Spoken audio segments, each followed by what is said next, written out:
Fala, meu lindo, minha linda.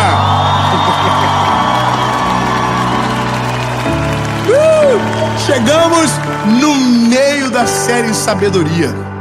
E essa mensagem é uma das mensagens talvez mais difíceis de pregar, porque ela toca em um ponto muito sensível do nosso coraçãozinho.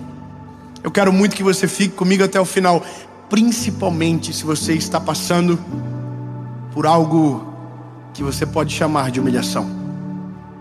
Eu quero começar a mensagem, só vou te pedir um favor. Se inscreve no canal, bebê. Se você ainda não é inscrito, se inscreve, ativa o sininho. Isso, nós estamos chegando a quase 10 milhões. Quando chegar em 10 milhões, a gente vai levar um inscrito do nosso canal para Israel, para estar com a gente lá. Então, vai que é você, irmão. Como a gente vai fazer, não sei, só Jesus, nós vamos conseguir. Nós vamos levar. E é verdade. E tá faltando um pouquinho para 10 milhões agora. Tá faltando só 56 mil. E curte o vídeo, o YouTube manda para mais gente. Quando você curte, o YouTube entende, nossa, que mensagem boa, deve ser bom que esse menino tá falando. Aí manda para mais gente assiste, mais gente é abençoada, e o nome de Jesus é glorificado e mais pessoas conhecem o nome dele. Amém? Vamos pro vídeo.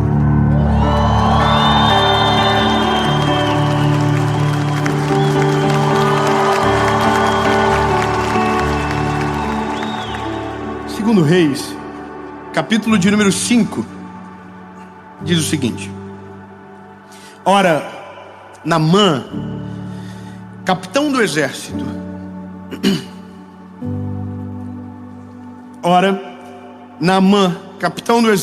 do rei da Síria, era um homem notável diante do seu senhor e honorável, porque através dele o Senhor havia concedido libertação à Síria.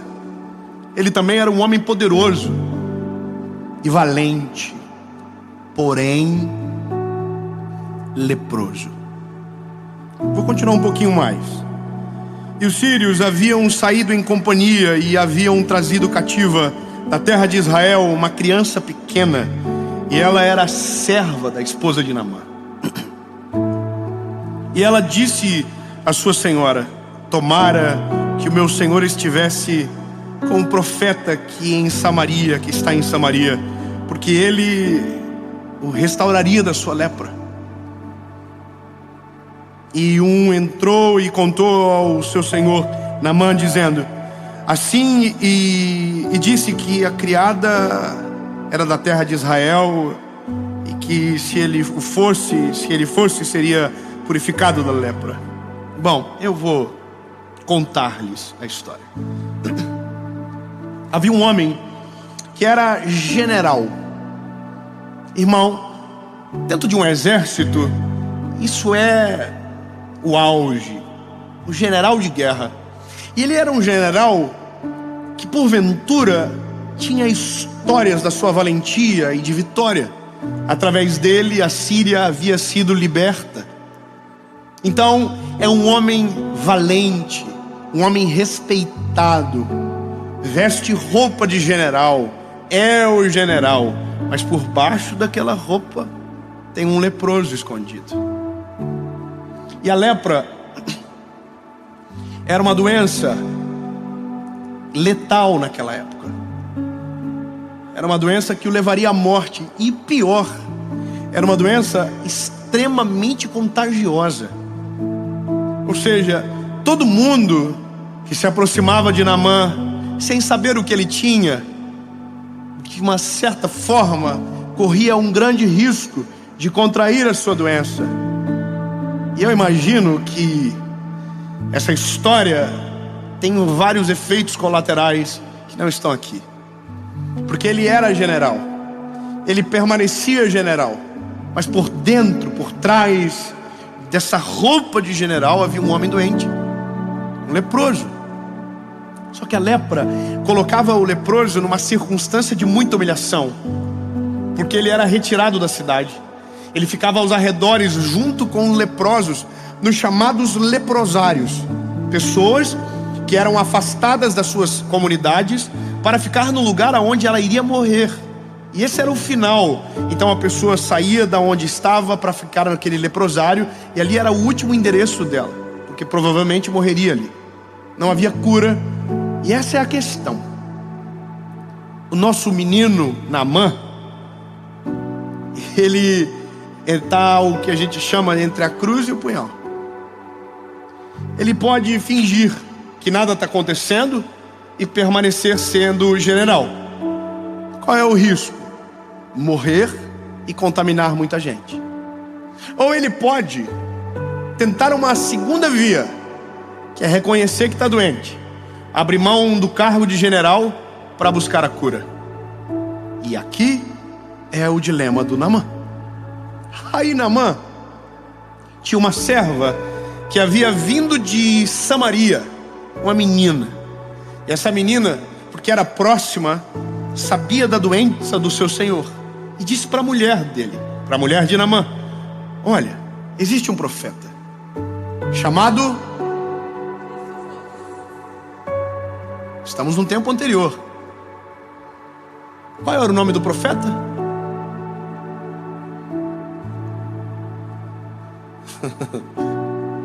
Eu não li essa parte?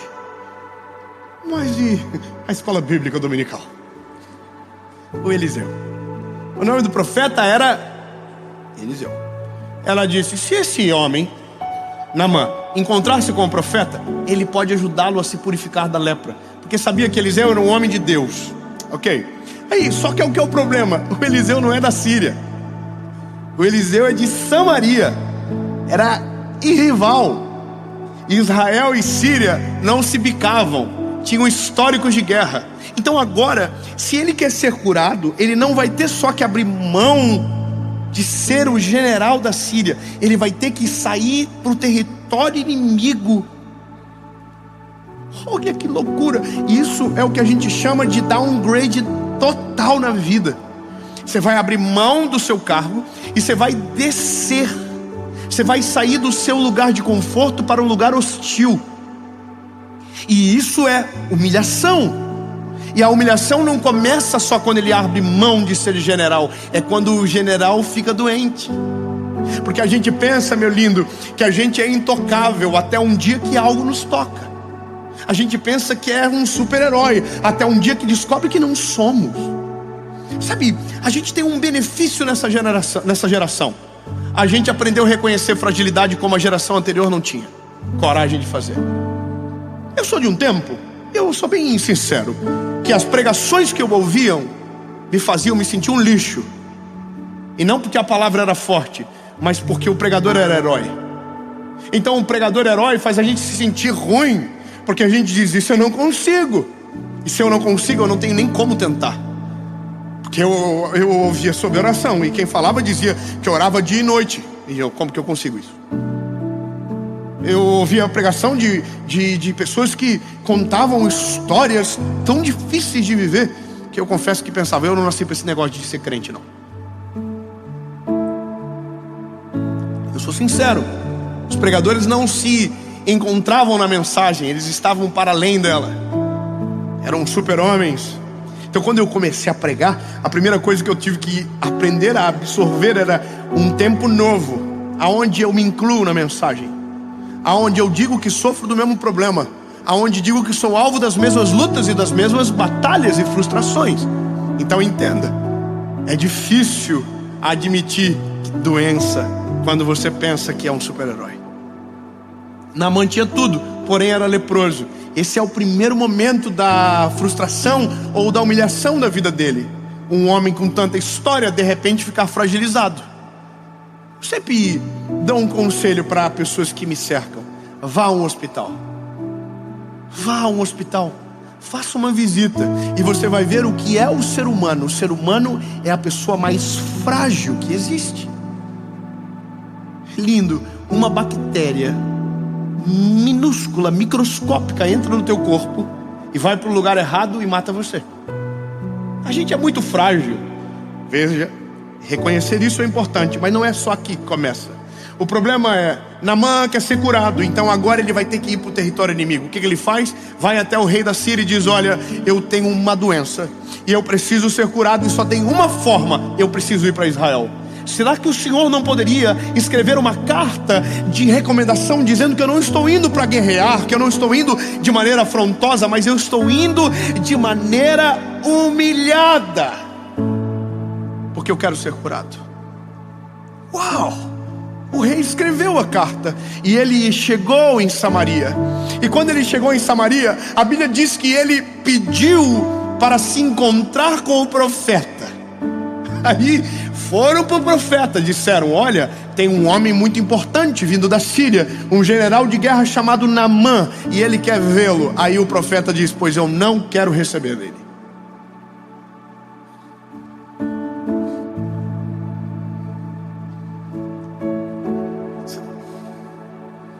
Peraí, o profeta é um homem de Deus, e o homem de Deus está dizendo: não quero papo com esse cara não. Aí o que a gente pensa de cara? Meio duvidoso esse profeta. Mas se o profeta for o resultado, ou o remédio que ele precisa antes da cura?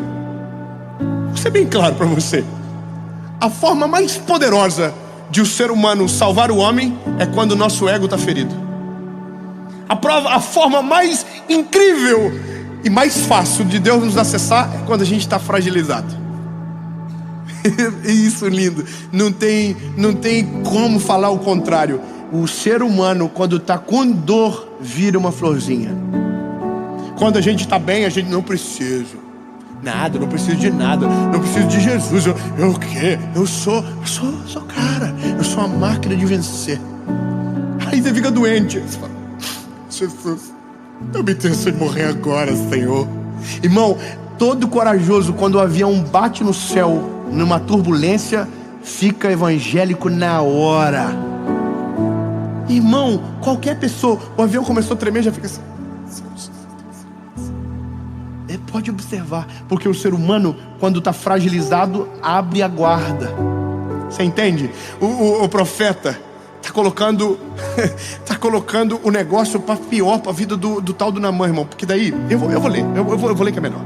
Eu vou ler o que o profeta diz, porque porque parece que é tão doido que ó, quando a carta do rei chegou, que ele rasgou as suas vestes, disse: sou eu Deus para... Peraí.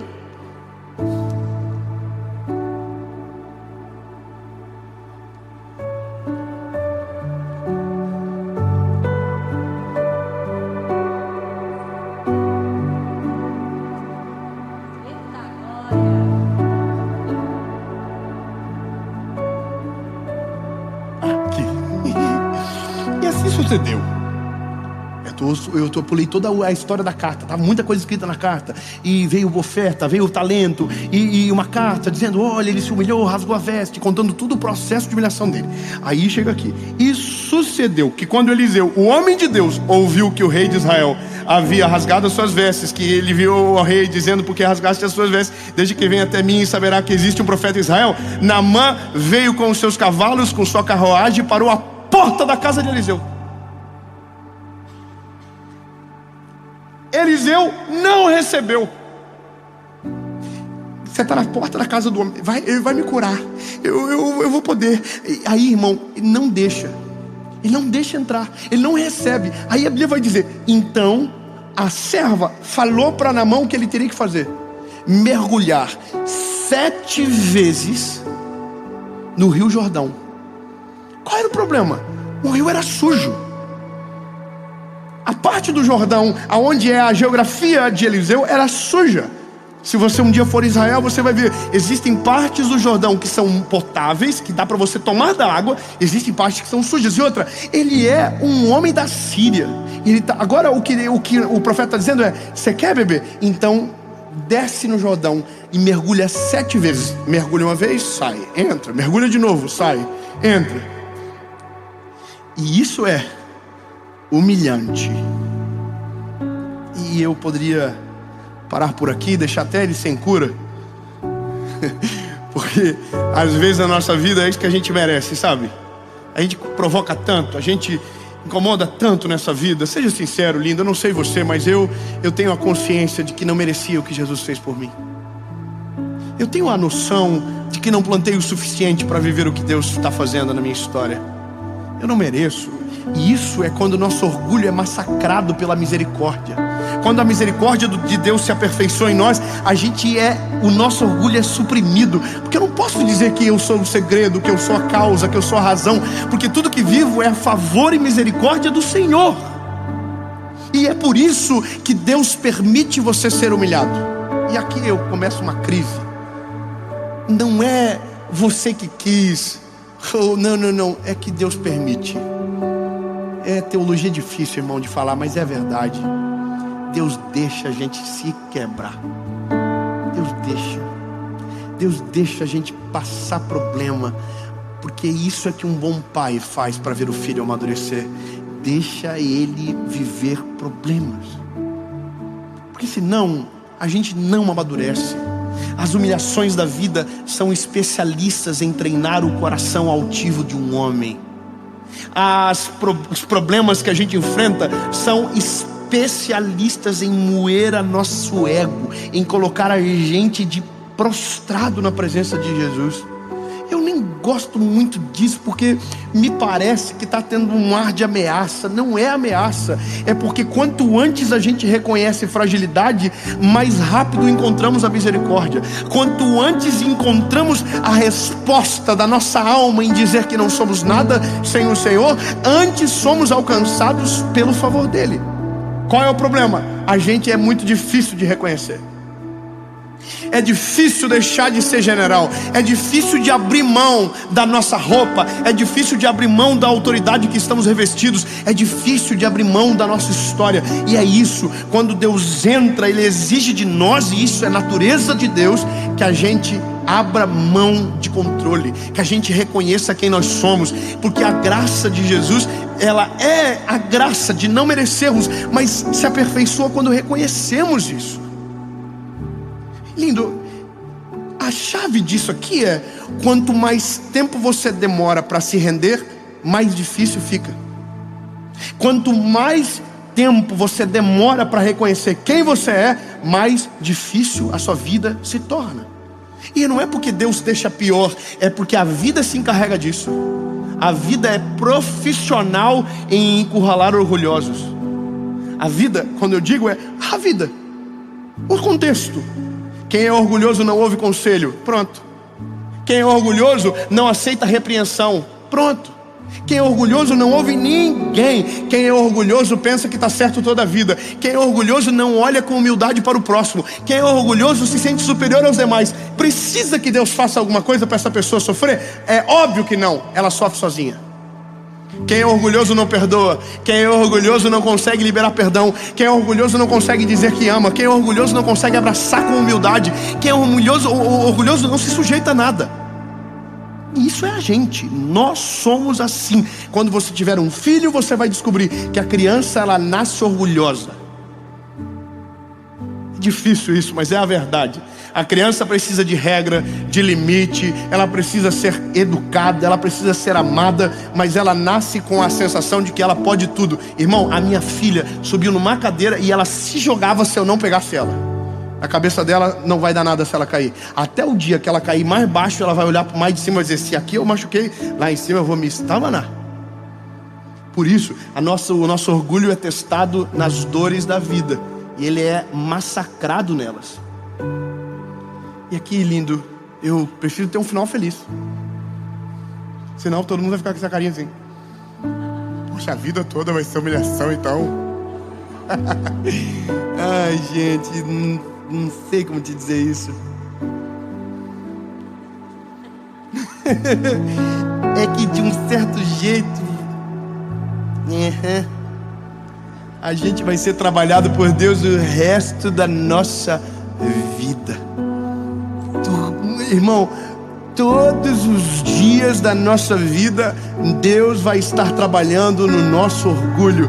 Porque o maior inimigo do ser humano não é o diabo. O maior inimigo do ser humano não é o invejoso. O maior inimigo do ser humano não é o maldizente. O maior inimigo do ser humano é ele mesmo, o orgulho. O orgulho tem a capacidade de nos destruir, tem a capacidade de nos afastar de Deus, tem a capacidade de fazer a gente perder tudo, tendo tudo para ser feliz e viver bem. Por isso, se tiver algo que precisa ser vencido e rápido, é você com você. Matar o orgulho, tirar o orgulho da história, ser humilde, reconhecer o quanto precisa, porque é dessa maneira que Deus age. Naamã só entrou no caminho da cura quando abriu mão da roupa de general. Quando ele sai de lá, ele já está sendo curado e não está vendo. Ele já está vivendo um milagre e ainda não soube. Então quando ele chega na casa do profeta, ele já está vivendo um milagre e ainda não sabe. Só que a Bíblia diz que quando ele entra no Jordão e quando ele sai pela 7ª vez, ele está completamente curado. Você pode dar um glória a Deus, porque tira um pouco o peso agora. Ele está completamente curado. Aleluia!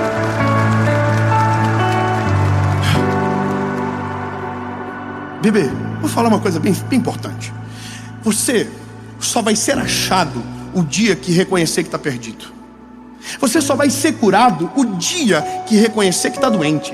Você só vai ser e se sentir amado de verdade o dia que descobrir que sem Jesus você não consegue. E é isso, acabou. O Evangelho destrói as nossas barreiras, as nossas crises, o nosso orgulho, coloca a gente no lugar certo e devolve para nós a capacidade de ser amado pelo Senhor Jesus. Quando tiramos o orgulho, somos achados de maneira sobrenatural. Quando reconhecemos que estamos doentes, o Senhor Jesus nos cura. Quando reconhecemos que estamos perdidos, Ele nos acha. E a vida muda nesse dia, quando Ele nos acha. Eu sou um evangelista. Essa é a minha razão de viver. Eu prego o Evangelho para todo mundo. E uma das coisas que mais me incomoda é quando alguém diz que a massagem do ego é a mensagem evangelística. Porque quando você trata as emoções de alguém, quando você fala com amor na fala, quando você usa o Evangelho para resgatar a esperança, somos tentados a pensar sobre isso. Então eu sou o centro, então é tudo para mim. Não, lindo. Toda vez que o Evangelho é pregado, ele faz o contrário dentro do ser humano. É a gente que às vezes não deixa acontecer por completo. Ele faz a gente crer de verdade que sem Jesus não somos nada. Ele faz a gente entender que a fonte do milagre é Jesus. A razão da nossa existência é Ele. Para Ele, por Ele, todas as coisas. Esse é o Evangelho verdadeiro de Jesus. Só que de verdade, eu concordo quando precisamos resgatar alguns pontos sensíveis. E o ponto mais sensível do ser humano, sim, é o orgulho. Ô lindo, eu vou fazer um apelo aqui agora. Não é pesado o clima, não pesou? Vou fazer porque essa é a razão da palavra. Veja, olha o declínio. General, leproso, imigrante,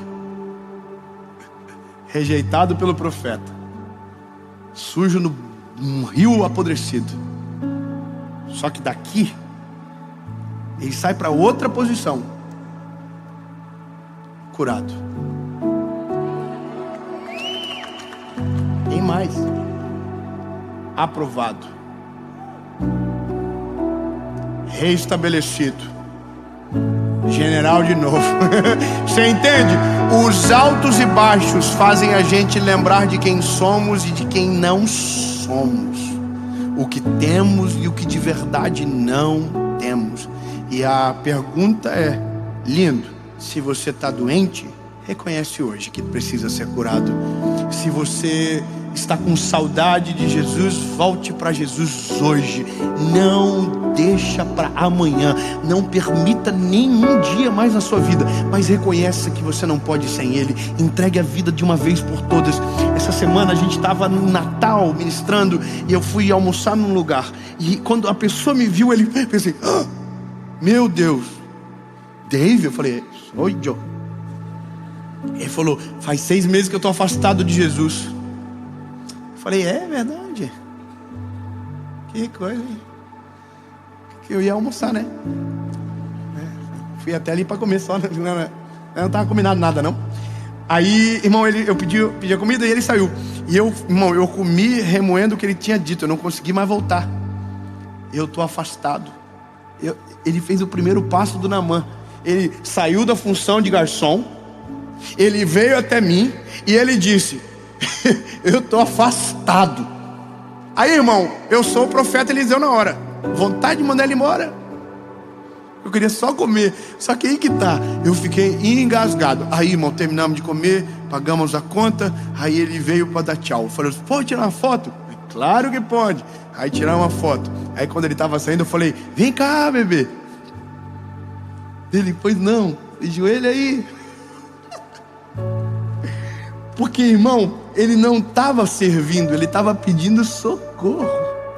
Quando ele diz, eu estou afastado, ele está dizendo, eu quero voltar e não sei como. Quando ele diz, eu estou longe, é porque ele quer voltar e não sabe como fazer. Eu falei, vem cá, lindo, quer voltar para Jesus? Quero. Joelho agora, nós vamos orar agora, no meio da praia, não importa o lugar. Volta, vamos orar agora. Aí, irmão, ele dobrou o joelhinho. E eu comecei, repete comigo. Ele, Senhor Jesus, te reconheço como meu Salvador.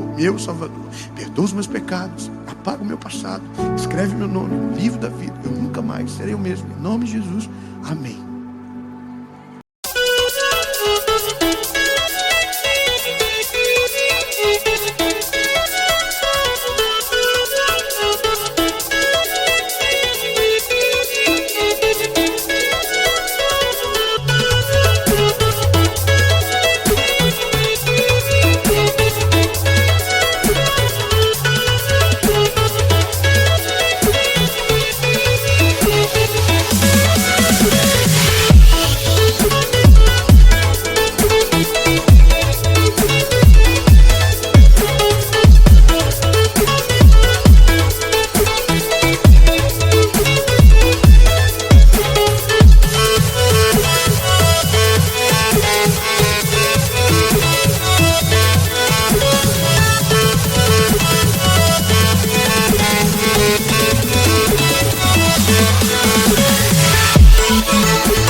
Voltou a ser garçom. Mas agora o nome dele está escrito no livro da vida. A alma está sendo restaurada e o espírito foi recuperado imediatamente. Irmão, não precisou 7 vezes mergulhar, mas se você precisar, Deus vai fazer. Melhor reconhecer logo, bebê. Não estou ameaçando não, tá? Mas não precisa esperar a doença para reconhecer que Jesus é a cura. Não precisa de dor para reconhecer que você precisa dele. É só você reconhecer que mais importante do que a roupa que você veste é o Deus que guarda o teu coração. Que mais importante do que quem você é quem Ele é e o que Ele fez por você. O nosso orgulho, quando quebrado, revela de nós a melhor parte. O lado que depende de Jesus de maneira completa. A humilhação é a melhor escola da vida do homem. A humilhação retira da gente o que é a essência. É o que recupera a nossa humanidade. É o que faz a gente olhar pra gente e dizer quem somos de maneira nua e crua. Eu sei do que eu estou falando para você, porque já passei pela humilhação. E não foi no ministério, foi na minha vida mesmo. Mas essa história a gente deixa para outro dia, porque hoje você pode acelerar todo esse processo com uma oração. Jesus, não precisa de tempo difícil para reconhecer que o Senhor acalma a tempestade. Não precisa de dor para reconhecer que o Senhor é a cura. Não precisa de crise para saber que o Senhor é a solução. Hoje eu reconheço, Tu és o meu Deus e o meu Salvador. Eu não sou nada sem o Senhor. Se você precisar voltar para Jesus, volte hoje. Se você precisar entregar a sua vida para Jesus, entregue hoje. Olha que loucura. Você consegue entregar para Jesus de graça, mas você vai ter que reconhecer que foi o teu pecado que colocou Ele na cruz. É difícil, né? Porque a gente diz, nossa, sou bom. Bom nada. Ruim. Isso é ruim. Fala pro irmãozinho do lado, fala, isso é ruim. Fala pra esposa, tá baseado na palavra. Pode falar, tá vendo? Não sabe o que eu tô falando, é Jesus. É isso. Eu vou fazer a pergunta. Se a sua decisão for sim, você vai levantar a mão. Olha que incrível. Mexe no orgulho, trabalha no nosso orgulho. Mas sabe qual que é a loucura? Para tomar decisão não tem que ficar bom. Não tem que melhorar na hora. Me explica melhor. É que a gente diz, o dia que eu for bom, eu faço. Você nunca vai ser. Então é reconhecer que você precisa de Jesus até para melhorar. Eu preciso de Jesus até para amar. Eu preciso de Jesus até para perdoar. Eu preciso de Jesus para tudo. Amém?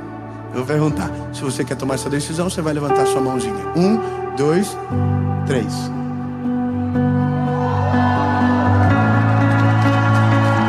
Não, muita gente. Não. Muita gente ruim no ambiente. Não, alguém entendeu errado. Alguém entendeu Black Friday. Não, irmão. Eu estou convidando você para morrer. O evangelho é não vivo mais eu, Cristo vive em mim. As coisas velhas se passaram e eis que tudo se fez novo.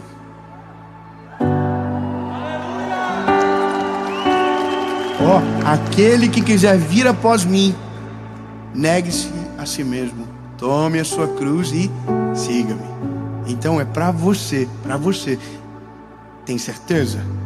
Se você estiver aqui, você levante a mão. Se você estiver na tua casa, onde você estiver, fecha o olhinho. Se quiser dobrar o joelhinho, pode dobrar também. Mas às vezes no Uber não vai pegar bem, né? No ônibus, no trabalho, deixa pra lá. Depois você toma, né, dobra o joelhinho. Mas se você estiver tomando a decisão, deixa no comentário que você tomou a decisão. A gente quer orar por você e quer te ajudar a continuar a caminhar. Aqui, você vai levantar a mão. Tem certeza? Eu vou perguntar de novo, tá? Double check. Prova real. Nós não estava combinado de ter tanta gente ruim junto. 1, 2, 3.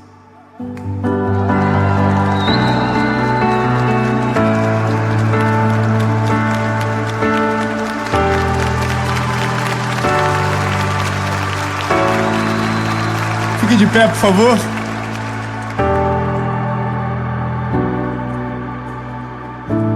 Se tiver alguém perto de você que está tomando essa decisão e você a conhece, ama ela, dê um beijo nela, dê um abraço nela.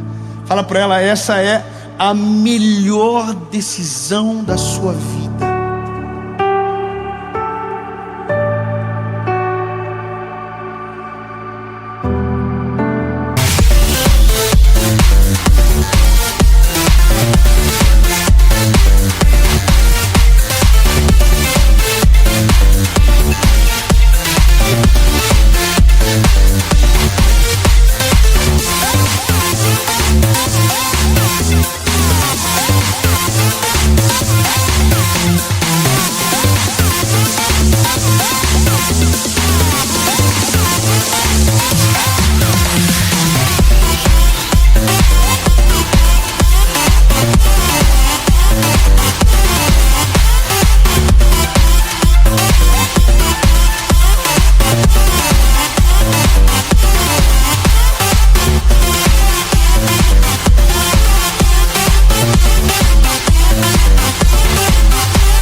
Não tem ninguém para te abraçar aí, né, lindo? Oh, sinta-se abraçado agora pelo Divino. Somos tudo igual, precisamos de Jesus da mesma forma. Que bom que você entendeu. Que bom que você aproveitou a fase ruim, as coisas difíceis da caminhada para tomar a melhor decisão da sua vida.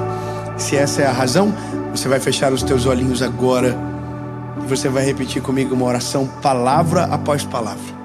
Diga comigo, quem está tomando a decisão, diga: Senhor Jesus, eu reconheço que sou ruim, frágil e pecador. Perdoa os meus pecados, apaga o meu passado, escreve meu nome no livro da vida. Eu nunca mais serei o mesmo. A partir de hoje, eu sou propriedade única e exclusiva sua. Em nome de Jesus.